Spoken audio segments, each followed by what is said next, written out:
This time we're going to take a closer look at images. Now we already talked a bit about image fills as they relate to rows, as we see here on our homepage with these two gentlemen. Clicking into the settings panel for the row brings up a section for you to change and customize the background image of any row on your page. But now I want to look at the actual image widget when we have an image placed within a row, as opposed to filling a row. Let's scroll down here to our Get a Free Quote section. Hovering my mouse over this chap here with the hard hat, we can see an outline of an image widget that's been placed here holding this guy in place. He's sitting inside of a row that has this blue gradient fill and sitting just to the left of an additional column here with our text and contact form. Let's click right on this dude. And we get a settings panel here for our image, as we see here labeled Image Content. Now the background looks different here, and that's because this is a PNG image, as we can see by the file name extension. PNGs allow for transparency, which is why everything around him is see-through, allowing you to see that whole gradient row fill behind him in the row. Now in our settings panel for the widget, we get a lot of the same options you would expect. Of course, we have an option here to replace. Let's click here. Just as before, we can scroll through all of our previously uploaded content or stock images and select a new one. Let's just pick a new one here for the sake of demo. And it swaps out just like that. Now this obviously isn't a great selection for this spot, since this one clearly hasn't been designed with the same transparency, but you can see how easy the function is.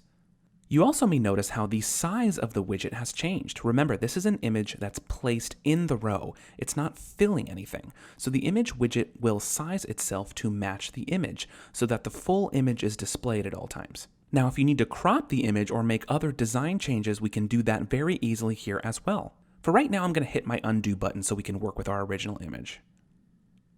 There we go. Into the panel again, and now let's click here to edit. And here we get our very intuitive image editor in the builder. Now, many of you from previous platforms may have been irritated with the need to make changes to your images in an external software like Photoshop, and then re-export it and then re-upload it onto your site. Lots of steps, none of which are necessary here. We can make changes here to the image sizing, coloring, and even decorate it, all without ever needing to leave the builder. Let's click here to transform. Here we can crop our image very easily. We can use these corner grabbers here, and let's crop this up to his arms a bit closer.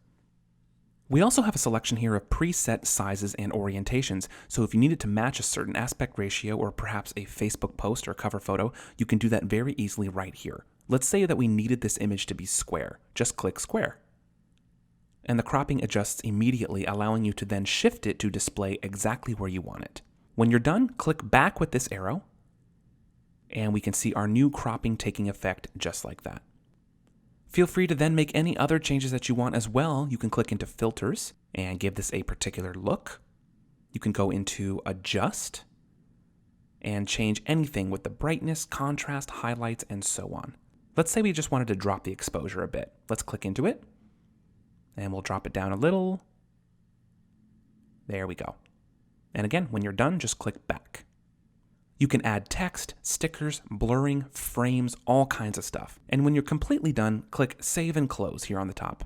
Give it a second to process, and your revised image will now display exactly where you left off. Now, of course, our new image here now isn't as tall as it was, so we can easily shift it down in the column if we want to. There we go. Into the settings panel one more time, let's click into the design section. We've got even more options in here, starting with the layout. It can have sharp corners, rounded corners, or completely round like we see down here with these testimonial images. You can adjust the sizing settings, add borders, and even a hover effect. Let's select opacity.